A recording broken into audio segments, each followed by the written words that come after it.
Good afternoon, everybody. A warm welcome to those attending. Details of the business to be considered today is shown on the agenda, copies of which are available in the room. As there's no one here, that doesn't matter. Please note that this meeting is being broadcast live.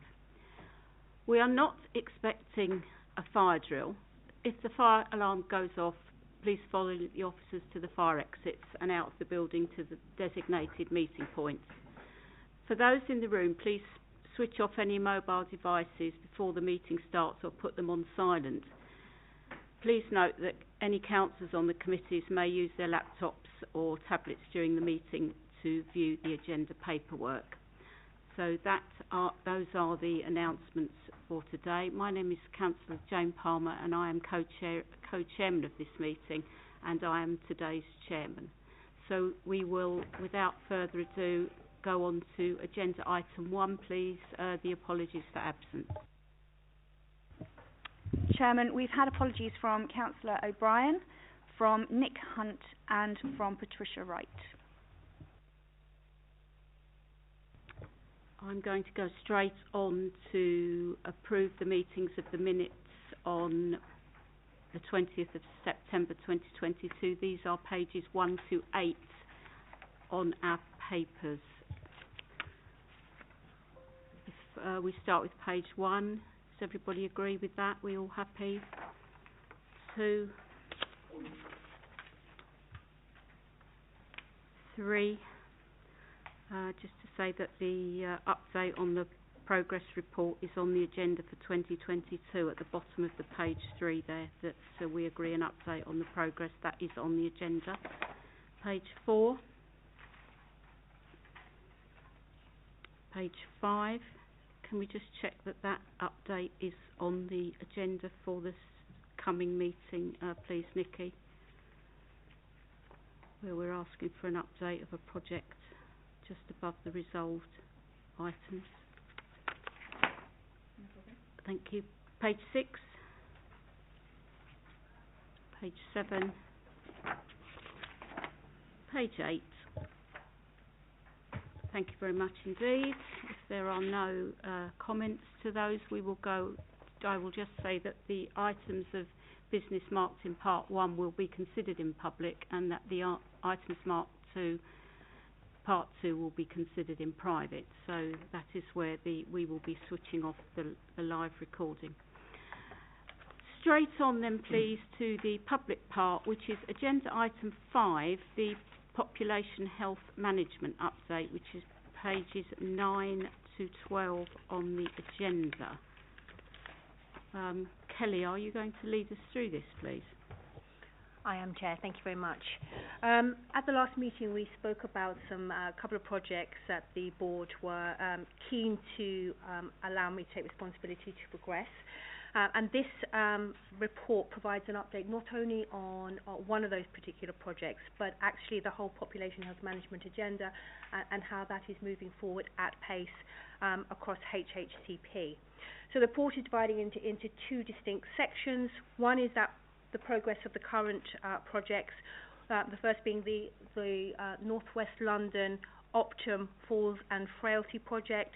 The second one is the whole system approach to obesity that we discussed at the last meeting, and just some examples of demonstrating population health management capacity and capability being built across the partnership. And the second part is the focus on the inequalities funding from NHS England that was passed to North West London ICB. That's just over £7 million, and the 60% of the allocation that has been passed to borough-based partnerships, and sort of the early initial business cases that we're developing through a population health management approach to spend against some of our current priorities. So the main outline of this paper is the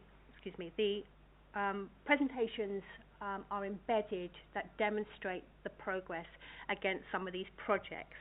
And I'm pleased to say that we are now at the end of that 22 weeks of the Optum-based project, and we're at a key stage now of implementing the interventions.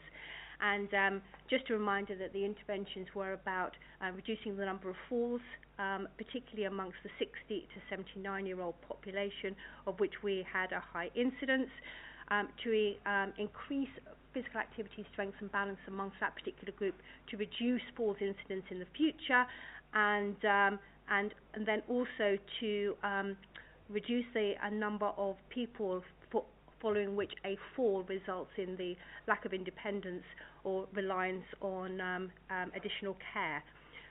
So there's a number of interventions that many of us around the table have been contributing to as part of the interventions that have been agreed through that project. Most of them are not clinical interventions, and they're very much a focus on partnership approach across the sector, particularly around single point of assessment, new tools for multifactorial assessments, increased access to physical activity for this particular group, very much a personalised focus on care planning, and opportunity to recruit social prescribers and volunteers to support some of this work, particularly around falls training in care homes, etc. So we're at the stage now where those interventions are being introduced.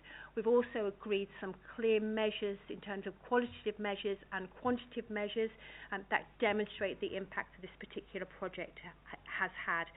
And also on top of that, there are some real key lessons that we've learned about how we've worked together over the course of this project that will embed in future pieces of work. The second project is the whole system approach to obesity, and we had a long discussion at the last meeting about the very complex nature of tackling obesity and how the environment that people live in contributed to that work, and how we would use population health management in a very place-based way to really pilot a piece of work to demonstrate how working together in the same way as we've done falls and frailty could deliver a distinct and changed outcome, to sort of on top of the fact that we've been challenged in the past to really demonstrate some impact. So embedded in this paper is a project initiation document which sets out that there will be an operational group and a steering group leading this particular piece of work, and just embedding some of the foundation elements so that we can demonstrate the journey that we've gone on in order to achieve that, the rationale for why we would choose a particular place. We are focusing on Hayes.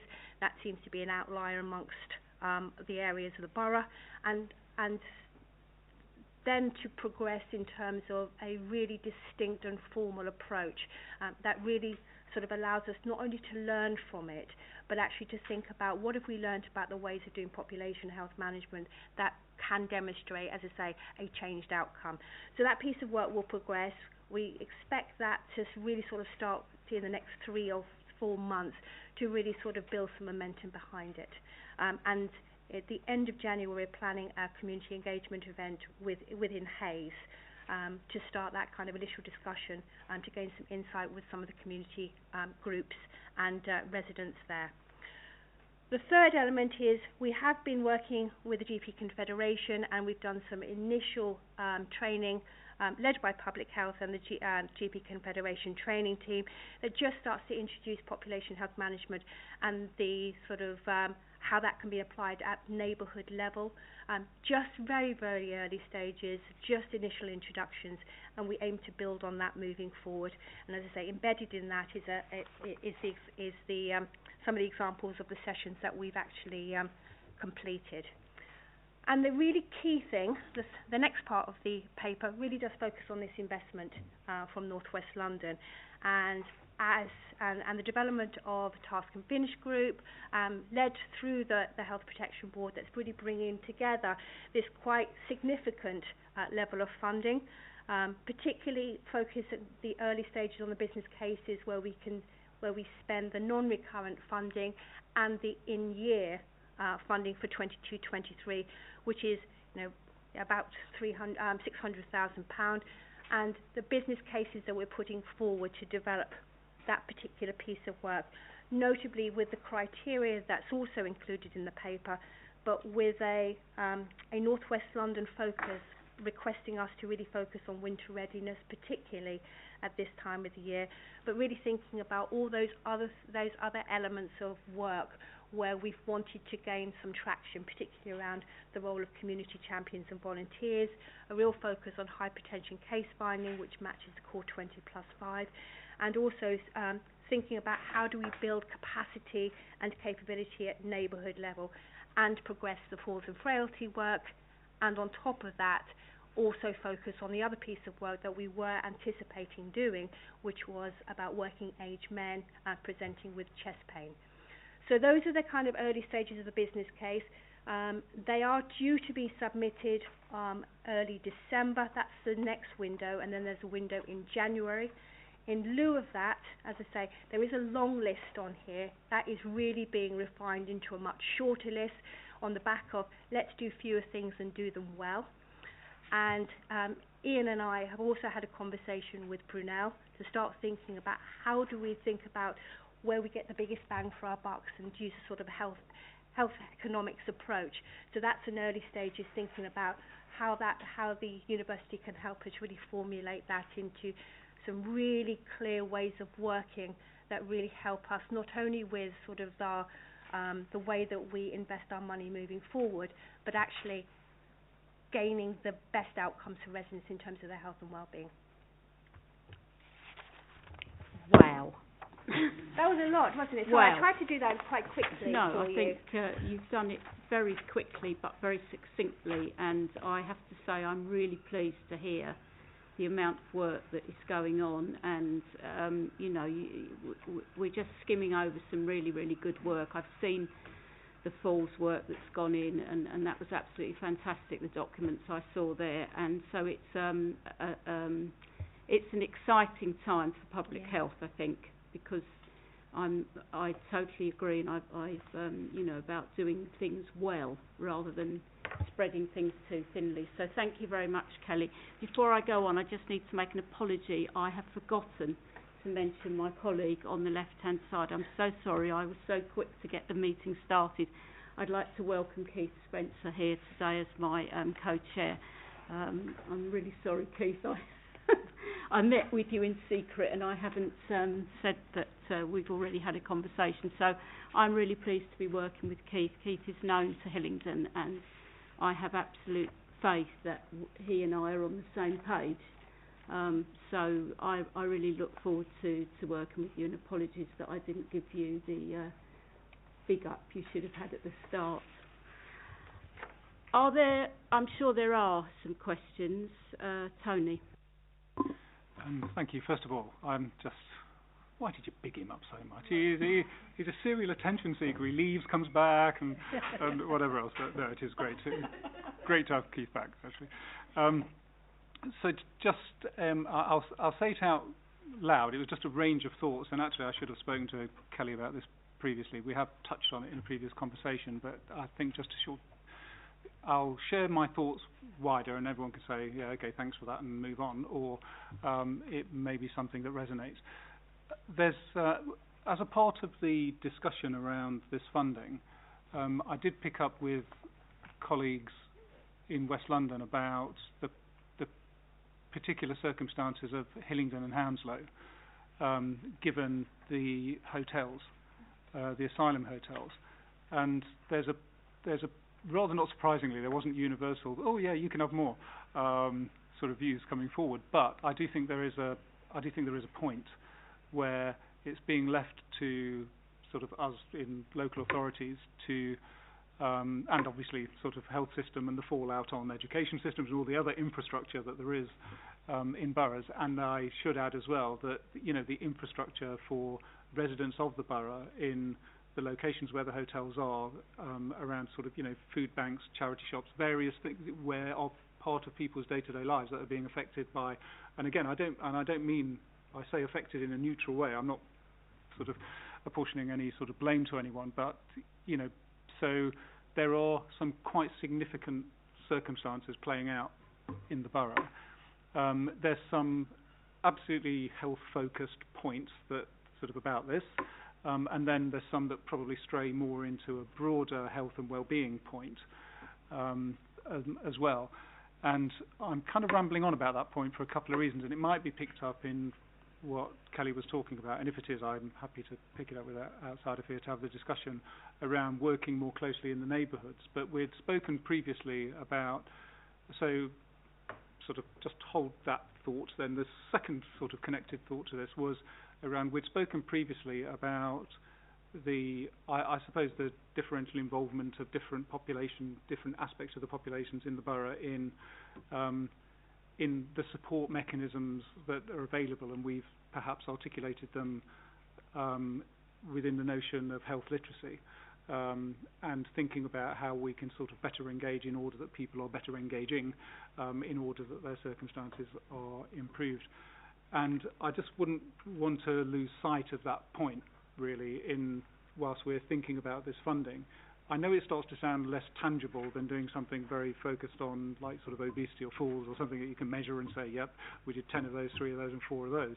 But equally, I think there is just something about the water level of services and well-being that's in the borough for different aspects of our population, and I think so obviously I'll own this comment, but I think that sort of focus on the equalities, inequalities sort of point in the borough is probably not something that we focused on enough, even though I know there are big programmes, but I think getting into that sort of more granular level is where we can be very clear and sure about the areas of investment that we're making. And that isn't to say I know there's lots of fantastic work going on in frontline services out there in order to reach into those communities and deal with it, but it's a slightly different point, I think. So, sorry, that was a bit of a long statement. No, it's fine, Tony. It's what we're used to. Does anybody else have any comments or anything they want to say on the work that's going forward? I mean, yeah, Nick, please. So I think this is really exciting and interesting. The question I always have about this stuff, and it's a difficult question in some ways, but an important question, but I recognise it's a completely different question. How are you going to measure outcomes, and how are you going to report back on what is being done, what is working, what is being improved? And I appreciate it's a hugely difficult question because lots of stuff that are interlinked together as well. But so yeah, how are we going to be able to understand what is happening with this work? In previous meetings, we presented a framework, a sort of population health management framework, which sets out right from the outset some key outcomes and how you'd measure them, both qualitatively and quantitatively. So actually, right from the outset, we are focusing on those particular issues where there's the greatest disparity, which is avoidable differences between health of populations, and trying to sort of weight our resources to those cohorts where those disparities are most obviously seen. So right from the outset, we've got a really clear way of triangulating that information and using lots of different sources in order to demonstrate impact between communities, and not just at a sort of larger communities level, but be able to go right down into that sort of really small, medium-sized output area level, which is where that core 20 work is really focusing on. And then by identifying where that level of risk is and really understanding where that difference is, we can then start thinking about what outcomes we're trying to achieve and what measures we can put in place in order to get to that point. So a really good example is the falls and frailty work, where there's 1,560 people in that cohort that we already know have met all the criteria. So what we are using that approach to do is being able to demonstrate where we can make impact, not just with that 1,560, because that's quite a dynamic number, but actually how do we improve services overall? So particularly for those people that meet that criteria, there is a better access to, experience of, and outcome from, which matches against some of our criteria in the health and wellbeing strategy. So different measures for different projects set from the outset, and clearly measurable is where we're pitching it, plus with that insight of having conversations with people to understand whether there's an improved experience from that level from the intervention that they've received. So very different, but good question. I'm looking forward to seeing the outcome.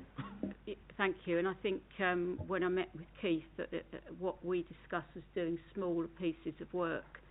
And I think with a smaller, more focused piece of work will come an easier outcome to see. So I'm really pleased to hear the word outcome being spoken at a Health and Wellbeing Board, because I don't think that's something that we've looked at on the long term. What we're doing, how is it being received, how are our residents benefiting. So I'm really, really pleased. Does anybody have any other comments? Did you want to say anything, Keith? Thank you, Chair, and thank you for your welcome. I won't take it personally, I can assure you. Just support what Kelly has said. I think there's a unanimity of purpose now across local government and health to really implement and scale population health management at or near a neighbourhood level. And I think that's really important. Certainly for health, that's a sea change in terms of our approach to get upstream, to do more prevention work.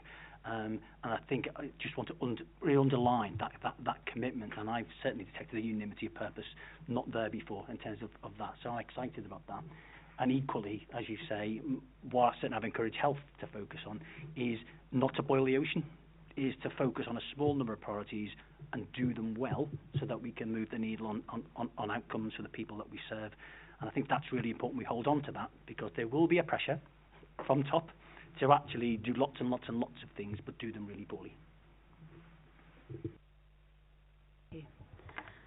Any other comments, or do we wish to move on to another agenda item? Happy smiley faces. We'll move on to agenda item 6 then, which is the Integrated Health and Care Performance Report. Gary. Thank you, Chairman. Just a few points to highlight. An update on the 22-23 BCF plan. I understand that all of the London plans have been recommended for assured status, and that confirmation letters should be issued by the 9th of December.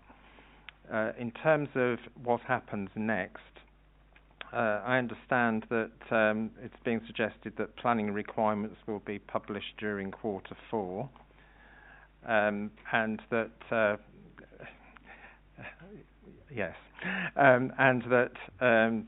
it will be a 2-year plan taking us to March 2025.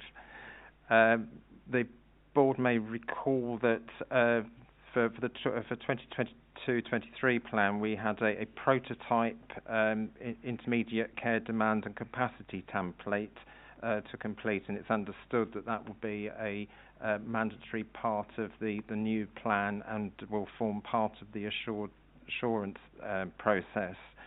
We also understand that the delayed transfer of care measure will be returning as well. We'll inform the board as soon as we know we have further information. Moving on to winter planning, I refer in the report to the hospital discharge fund. The grant conditions were published on the 18th of November. The purpose of this grant is basically to maximise freeing up beds in hospital and reduce length of stay, also supporting the adult social care workforce through recruitment and retention. Hillingdon local authority has received directly, or will receive directly, £867,000. There is an allocation to the ICB of 8.9 million. As yet unknown what the allocation to Hillingdon will from that pot will be. All of the funding has to be spent by the end of March. Part of the requirements for that funding is that there is a spending plan submitted on the 16th of December, and partners are in the process of devising that. There is a further requirement that the spending is included within the BCF Section 75 and approved by the Health and Wellbeing Board. Given the logistics of achieving all of this, Chairman, I'm actually asking the board if they would be prepared to delegate sign-off of the plan to Sandra in consultation with yourself, Keith, and Richard as representative from the ICB, and I've provided some wording to Nikki. Thank you.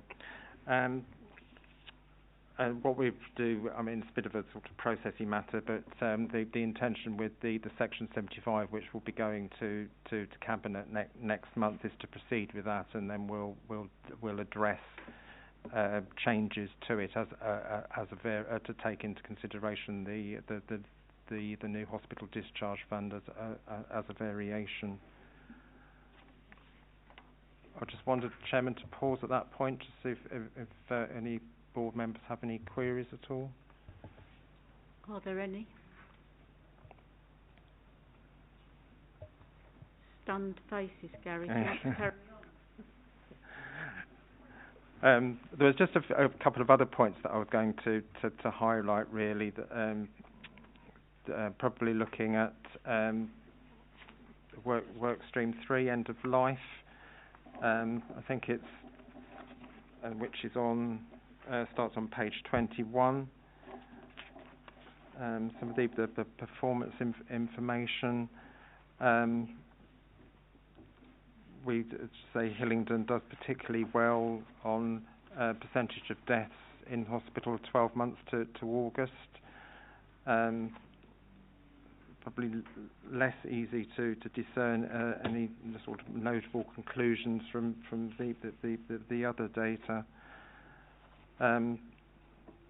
On the other one that I probably wanted to highlight as well was in terms of the care market management and some of the care home information,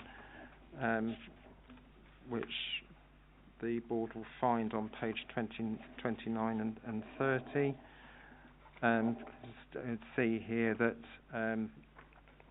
attendances per 100,000 from 1,000 care home beds for Hillingdon is actually higher than the North West London average, which has itself actually come down considerably on the same period from last year. There is I think a particular point to note in Hillingdon that top 2 causes of the LAS, the London Ambulance Service, being called out, which obviously leading to attendances, is NHS 111 recommendation, and also as a result of the provider in-house protocol and procedure. There's more positive news on the emergency admissions from care homes. That's really all I wanted to highlight, Chairman. I'm happy to take any comments or questions from board members. I mean, it is particularly pleasing to see that on items on number 70 about the utilisation shows that communication to care homes about the availability of the service has been successful. I think that should be minuted. That's a really good piece of work that service is benefiting, and also around the falls, the fact that we are on this board looking at falls, and there it is in black and white that people are falling in care homes, and so that it's proving that the work that we're all doing around the table and in our health colleagues in the community is essential work. Does anybody? Yeah. Thank you. It's a minor pedantic point, but on the first page, the 2 financial numbers add up to something different. They actually add up to 108,980,000. It's a little bit of numbers, the right numbers, but in the wrong order. Thank you. It's not pedantic. It's factually incorrect. That's fine. Professor Goodman. Yeah. So I mean, there was a lot of very, very good data in here, but I think the one piece of data that shocked me, and I didn't realise this, was item 40, the average waiting times in weeks for surgery for older people is 166 weeks. That's over 3 years, average. I think we need to focus on that. I don't think it should be buried in a big paper like this. I think we should do something about it. I think it's shocking. It's a very valuable point, and yes, when you say it like that, it's longer in years than it looks in weeks, doesn't it? So I think that is a very, very valid point. I mean, maybe we need to do some work around that, because I'm loath to just put it on an agenda item for next time. We need to have some more in-depth knowledge of what is going on or what isn't going on, because undoubtedly people are dying there waiting for treatment. Yeah. We need some numbers as well. We do need some numbers, so I would be interested in what that looks like, what sort of surgery are we looking at, and I have to be honest, how many people are not making it through, and is that a result of the surgery not being done or what? I don't know. I'm entirely naive on that point, but I do think we need to be asking those sort of questions. Thank you for drawing it. Yeah. Thank you, Chair. Just in terms of action, can I suggest that what we do is legitimate focus for colleagues on the Health and Wellbeing Board, that we unpack those numbers with the Hillingdon Hospital, and maybe Richard and you can have a conversation about how we do that, so we can share the spotlight on that, I think. And I will take that as an action, Chair. Thank you, and it's disappointing that we don't have Patricia with us, and I would just remind people that if we can't make it, can we please ask for somebody to substitute of a similar decision making level. Thank you, because it is important that, having moved this board on to a much less cabinet top heavy council board, we're now much more of a working board, and I would encourage us all to, if we can't attend, find somebody suitable who can. Thank you for that indulgence. Are there any more comments on this report? If there aren't, I would ask the board to agree to formally approve the formal approval of the Hospital Discharge Fund spending plan to be delegated to the Executive Director of Adult Social Services and Health, in consultation with the Health and Wellbeing Board Co-Chairman and the Joint Borough Director, NHS North West London, on behalf of the board. Do we agree that to happen? Lovely, thank you.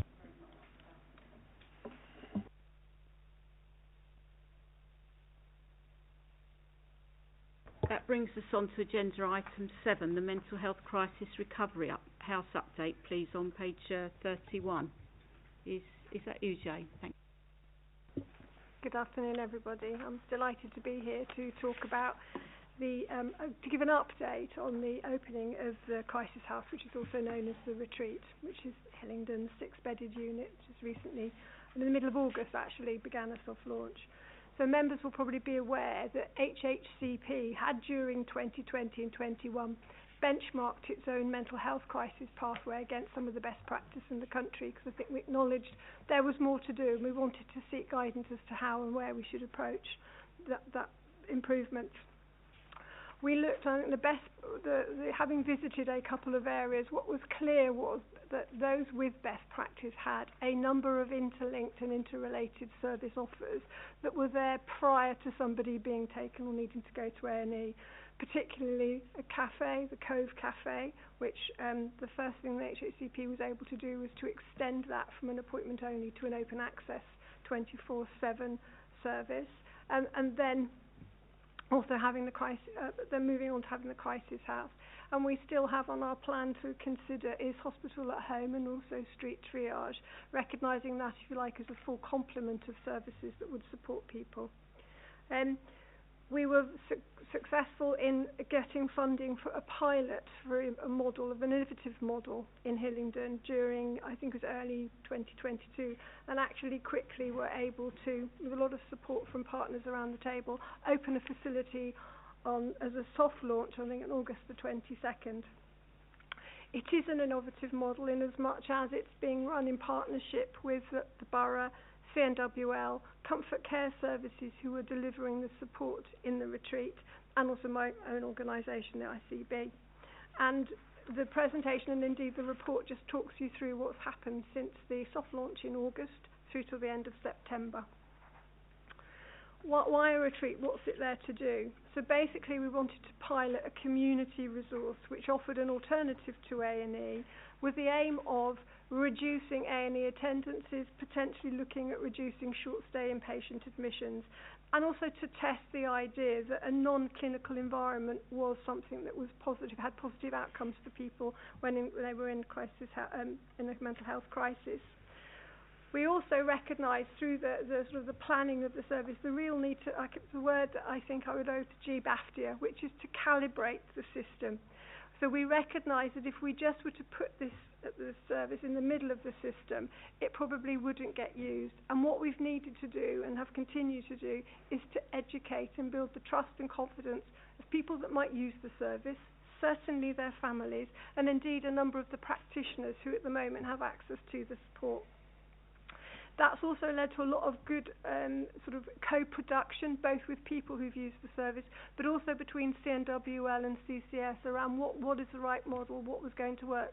So a lot of work was, policies and procedures were in place at opening, and as we've gone forward through the first few months, they've been tested, and we're continuing to test those. We'd agreed at the beginning that referral would only come through from CNWL Crisis Services, the home treatment team. The acute psychiatric liaison service, the community mental health teams, and the hospital high intensity user team. So you will have in front of you a chart which shows you activity, and we've particularly picked up on inquiries and check-ins. We noticed to begin with that we had a number of inquiries that were people that were not going to be suitable for the retreat, but over the couple of, I think probably the 6 to 8 weeks, that has changed, and we are now seeing more people coming forward who are suitable to be considered, who want to come as well. I think we did have a point where a few people, the professionals felt it was the right facility, however they weren't so keen on coming in. So again, we've recognised that need to keep building trust and confidence. You'll see that for the period of time that we're talking about in the report, the length of stay has changed. Somebody didn't check in. A couple of people were there. I think we had an aspiration of 3 to 5 days, and we had a couple of people at 7 and a couple of people at 4. So those numbers are looking to be correct, or sort of the right kind of service time. What have we learned? I think it's fair to say we've learned a lot, and we continue to learn an awful lot about this service. We have and do get a lot of very positive feedback from the people who've used the service in terms of its suitability, the welcoming nature of it, and the fact they feel better when they leave than when they arrived. We still continue to need to promote the service and what it does do to all parties, and we are considering the next sort of expanding the access route in and recognising that will need us to continue to work with raising awareness of professionals.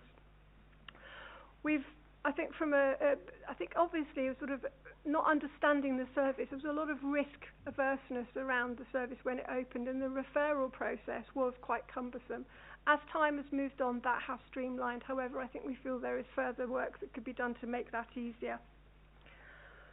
We're also beginning to recognise that for some people who live with a mental health condition, they have crises, or they become unwell at certain times in the year or on certain dates because of events.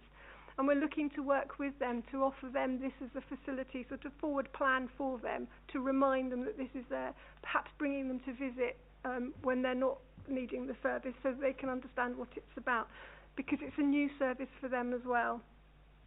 And Comfort Care, I think, and the CNWL and other partners are continuing to work together to make sure that some terms around things like risk, for instance, that there's a shared understanding and recognition of what we in NHS might mean for risk, what the Comfort Care Service see as risk, and what people themselves and their families see as risk.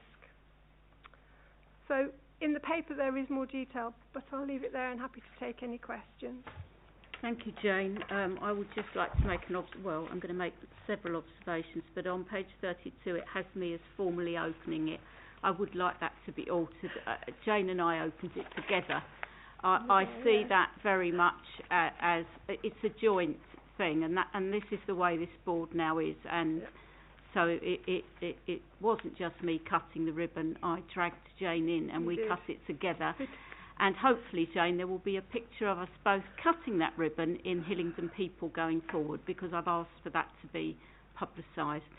So you can hear from my enthusiasm. I think this is a very good story for mental health. It's a very good story for joint partnership working between health and local authority, and it had the atmosphere of a really calm, warm place to be should you be in needing a mental health retreat. And I like the way that we're talking about guests and not patients.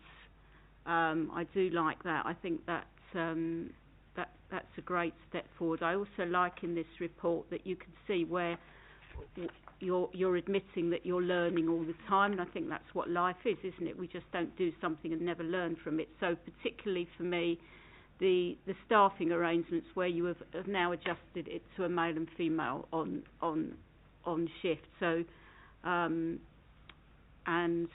also where the project lead is going to the CNWL education team to look at what training availabilities may be suitable. So I think that this is a shining example of a good piece of work, and I'm looking over to my left hand side because I would like to see this rolled out much more within our borough.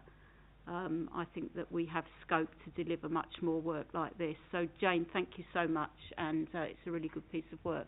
That's enough from me. Do we have any more comments?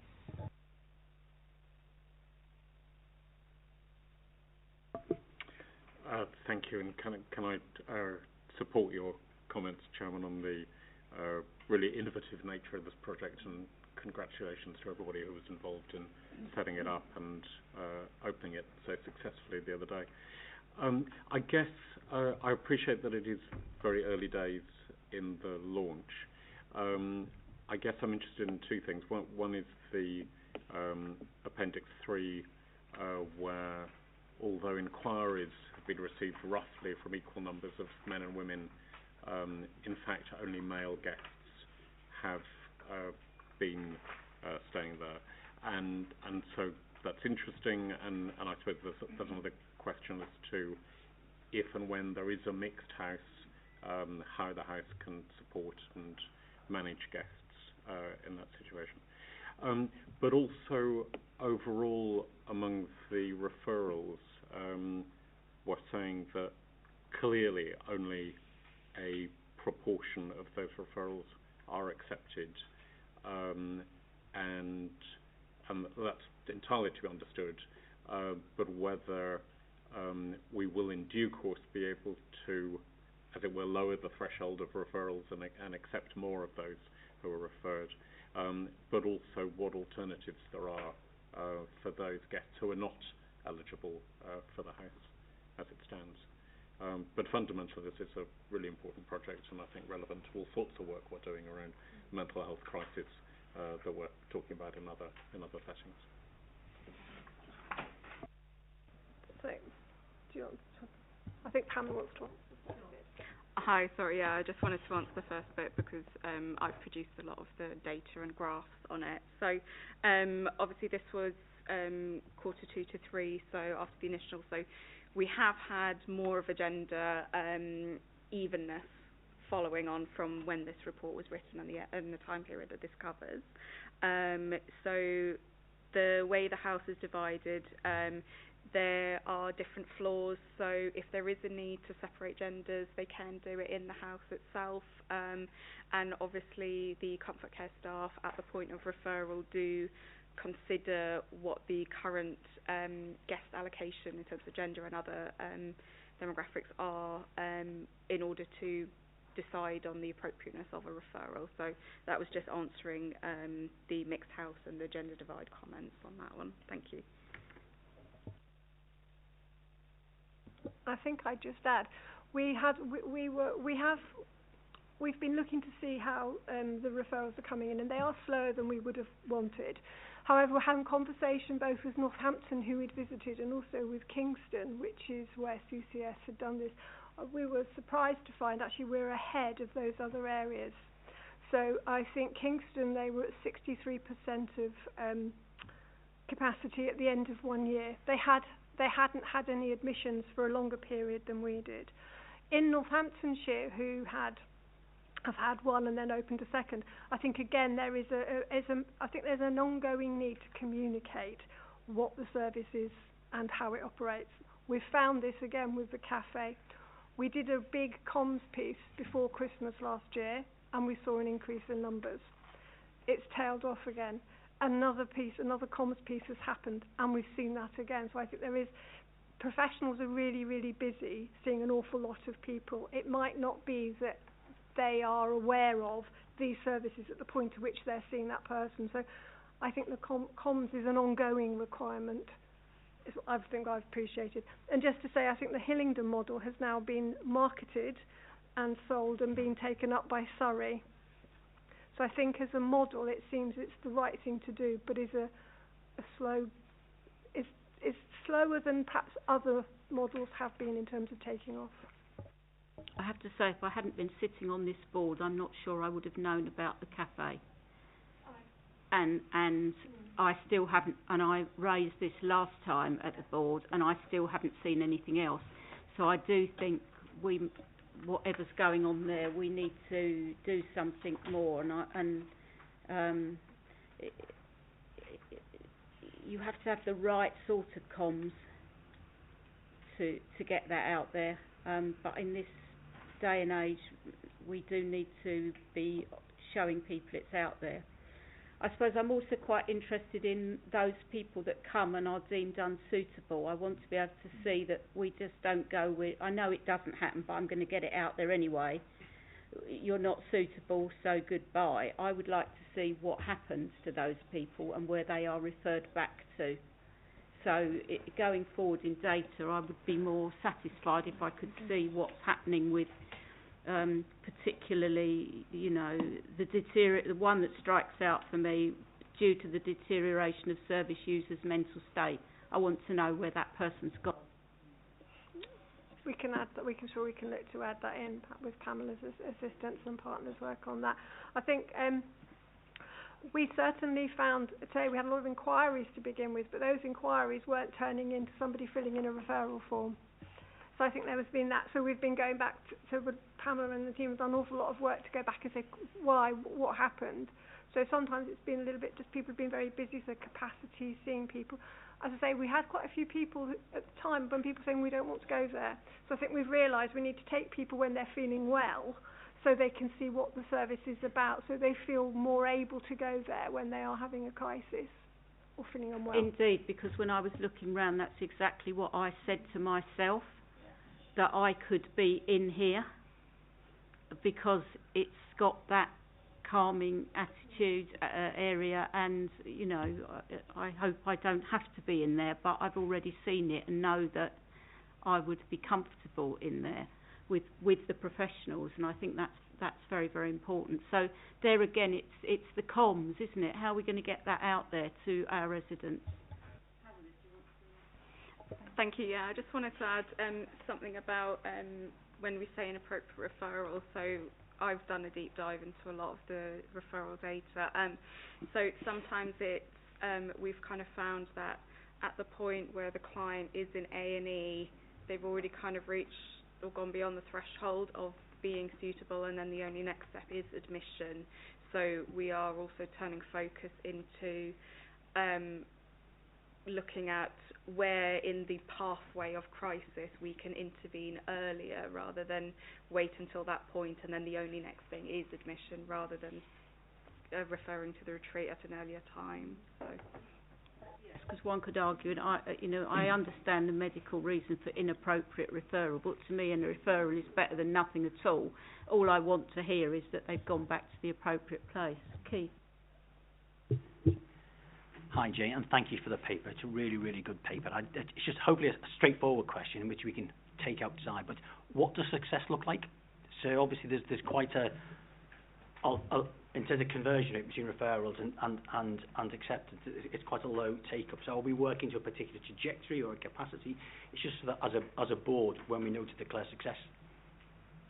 So yes, so we have put in the business case the expected delivery over the period, which is why it's piloted for a year.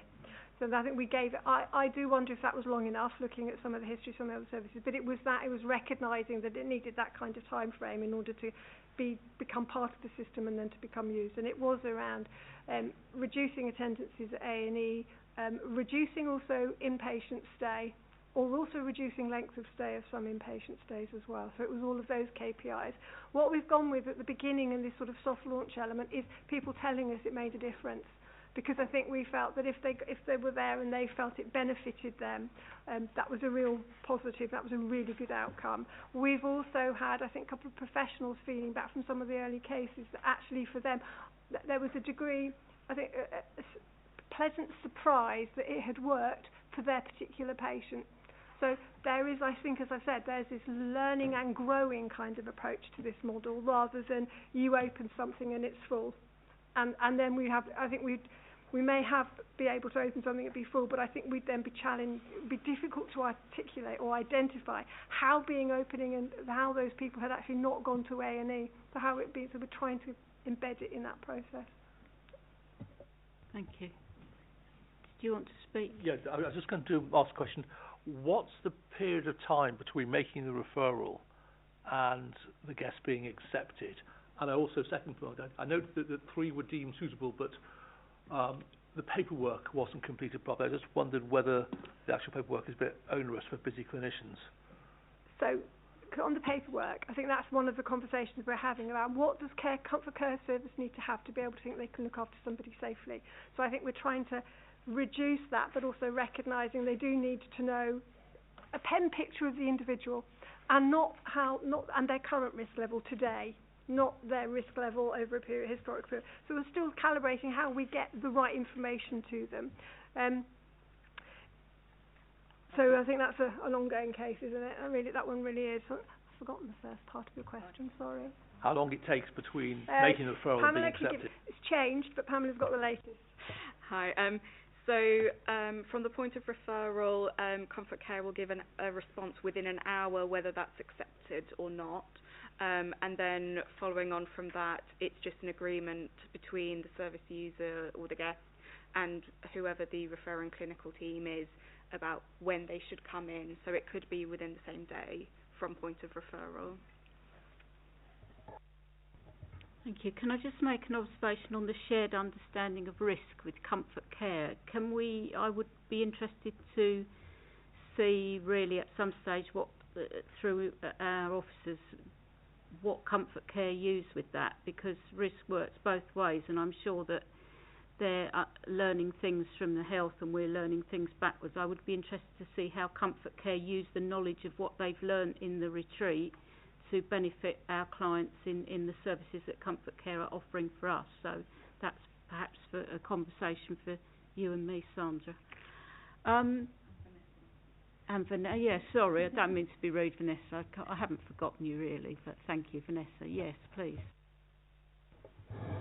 So I was just going to say a huge thank you, I think, to Jane and Pamela for their hard work, but actually for the partnership working. I know we haven't got THH here, but I know if Patricia were here or Tina Benson were here, they would say actually they've really benefited from knowing about the crisis house, and we've now engaged. I think one of the things we haven't picked up on is we've now engaged the high intensity user team and the A&E team to be having as part of these conversations, so it can be a pick up the phone, we've got someone here, would they be suitable? And I think the other thing that I wanted to share that's been, I think will be hugely successful is the tour that we're doing, not just in person but the video tour for people. So I know that Sarah Harris from the high intensity user services said with her cohort of individuals that she and her team support who do come into A&E regularly, she's actually trying to get them to see it, and that could be, I guess, another space for them to come in and use. And I think that's probably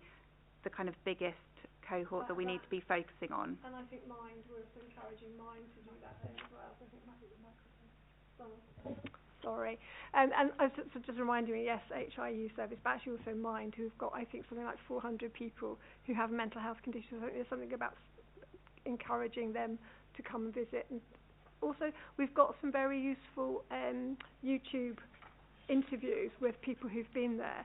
So whereas to begin with, we were relying on other areas to share their experience of the service, we've now got people from Hillingdon doing that, which is great. So yeah, I just wanted to say a thank you to everyone around the table actually for getting us, or getting Hillingdon with the crisis house to where we are today. And I won't go through the names, but yeah, huge thank you. Definitely partnership working in progress. Thank you, Vanessa, and it's testament to everybody round the table and those that aren't there. So thank you very, very much. Anything else, or can we move on to agenda item 8, which is a verbal update of children and young people's mental health? Thank you, Chair. So my name's Tina Swain. I'm the Service Director for CAMS and Eating Disorders. Some of you may have heard me speak before, and so I'm just going to give a very quick update on where CAMS from a Hillingdon perspective is currently at, but also would then welcome an opportunity for some questions. So from a CNWL perspective, we've got a huge number of services in the Hillingdon area working with children from 0 all the way up to 25, so doing work with our young adults. We've got services that reach into schools, so we've got mental health in school services. We've got teams that work with children in the context of early help and wellbeing.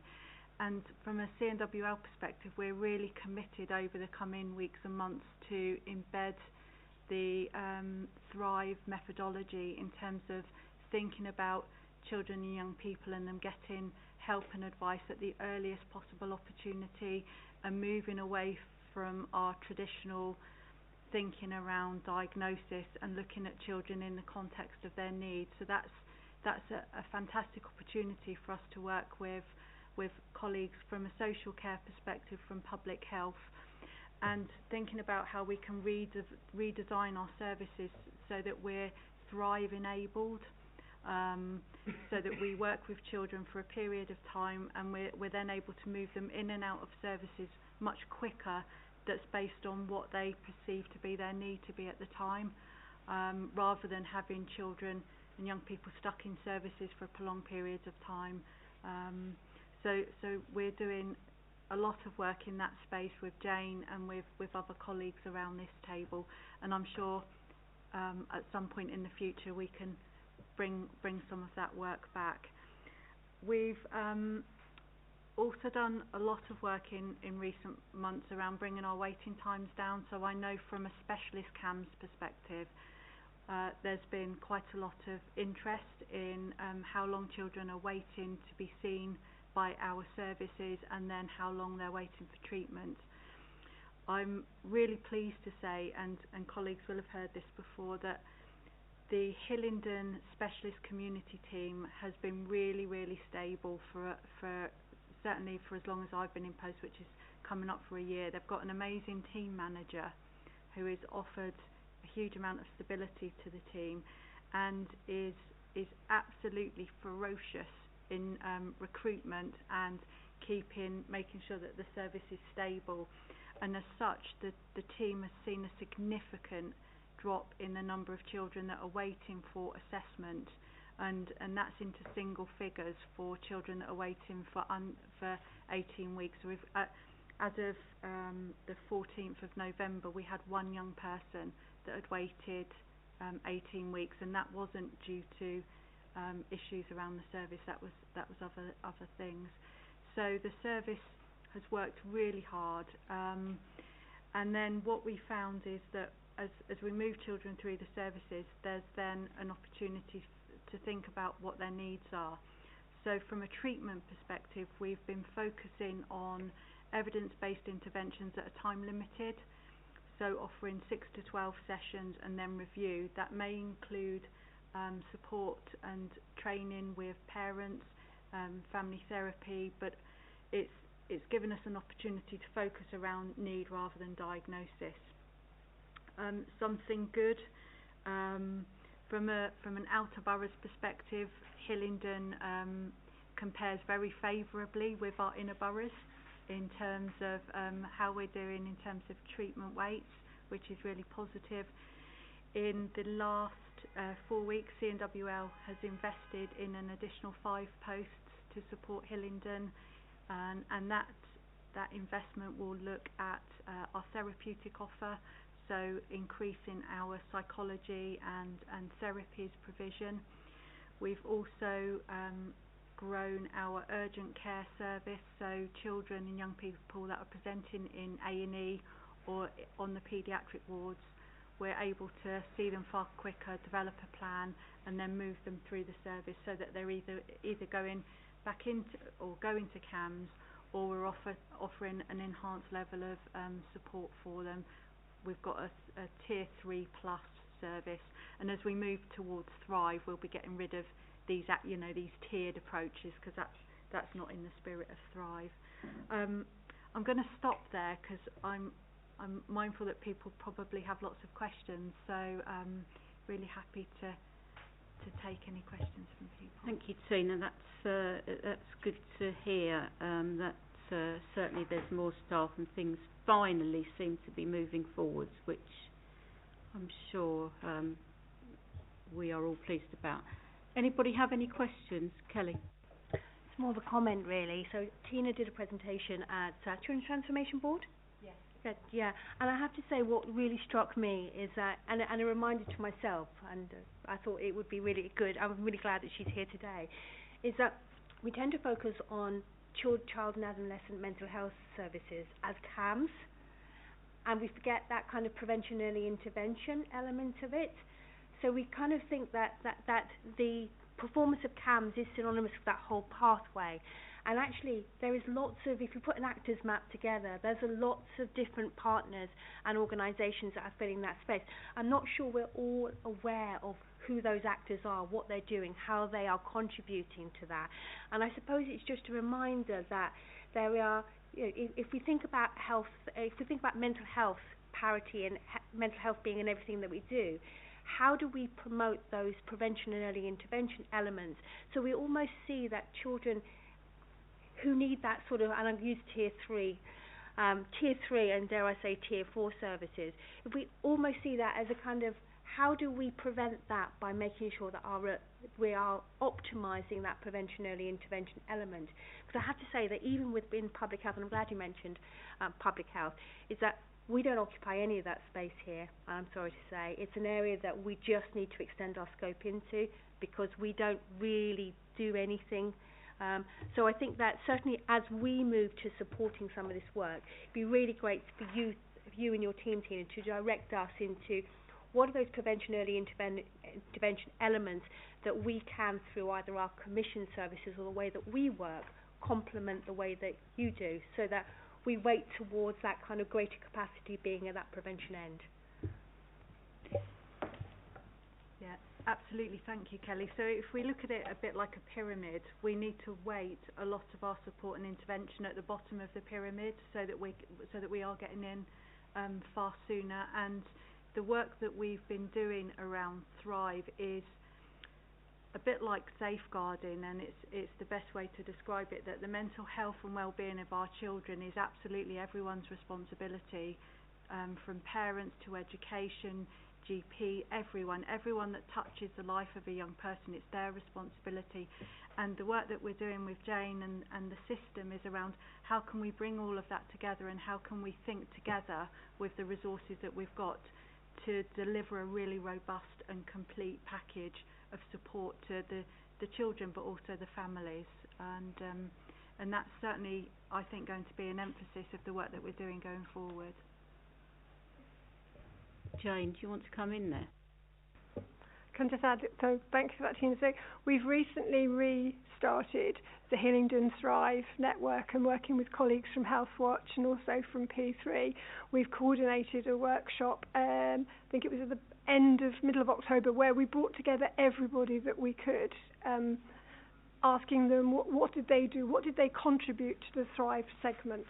And we are at the moment sort of populating that the Thrive model, which has got getting help, getting more help, getting risk support, and I think I've forgotten a segment, but actually populating that with what there is on offer in the borough and looking to ways of how we can then share that with everybody so they can see there is a wealth of service, that there are a wealth of services out there. And I think in some ways that's probably part of the issue. If I'm an individual practitioner wondering what to do, there's such a lot to choose from. I think CAMS, the Tier 3 specialist service, does sometimes become the default option. So I think we've got work to do to communicate better what is there and how people can access it, which is a task we'll take on through that group. Yeah, thank you. I've got Nick waiting. Do you mind if Nick goes first, Eddie, and then you? Oh, that's very... Can I say? Should I say I'll let Nick go? I know, it's lovely, isn't it? You go, Eddie, you go. Just a really simple point. It seems to me there's a crossover here with the ideas of how neighbourhoods work, and this multidisciplinary working at a community level as a space where multidisciplinary colleagues do have relationships and know about one another. It's that space which is small enough so that people can know, but big enough to be effective. Whereas a whole borough, it is almost too much noise and too difficult. And I just think there's a crossover here, totally complementary. I don't think they're in conflict at all. But where neighbourhoods can work as neighbourhoods develop. What we seem to be talking about as well, again, is communications. You know, how do people know? Because everyone's got CAMS in their minds, and all we hear at the moment is delay, wait. And what we need to hear is what's being raised today, that there's other stuff going on that we're just not aware of. So I think we do need to look really at, probably as a board, how we publicise the work that's being done in both areas. Nick, do you want to go now, or do you want to defer to someone else? No one's got their hand up. I don't have any questions because Tina came to our committee the other day and gave a presentation with colleagues, and I had questions then. But it was just to inform the board that at our last meeting, the Health and Social Care Select Committee decided that we're going to do an in-depth review into CAMS and children mental health services within Hillingdon, mainly I think looking at prevention referrals, that support for the process throughout the system, but also signposting communications. So Nikki is tasked with drafting some potential terms of reference, which we'll share with the actors first before we go into that. But this is a subject that we're very keen to look at, and obviously very interested in the Thrive model and the redesign of the services and how that might work. Thank you. Thank you very much, Tina. Does anybody... Vanessa? Sorry, just to jump in, just three things really, and I don't think you mentioned the grant scheme that we'd commenced as well with the local authority around, which just signifies there's a lot going on, so we've enhanced the third sector offer for children, so around the preventative and prevention side of things. And the other two things that we're ploughing on with are, we want to hear from our parents and young people. So if we're changing things and we're changing models, or we're thinking about what prevention looks like, we have to hear from our young people about actually what that would mean for them, what that looks like for them. So we are looking at setting up a parents advisory board, which will be run by parents for parents, because I think the other thing we hear from parents is, we don't know what's out there. How do we access this? This is why we go to CAMS. So something that would actually help parents be able to navigate across the system, across the services, and similarly for young people in the borough, making sure that we actually hear from young people. So I just wanted to add those points, but thank you to Tina. Thank you. If there are no other comments, we'll go on to agenda item 9, which is the board planner. I think this is just for noting, is it? So this is just for noting. Does anybody have anything they want to say, or if they don't, we need to go on to part 2. So we just need to not say anything for a minute, please, until we shut off the feed to the general public. Thank you.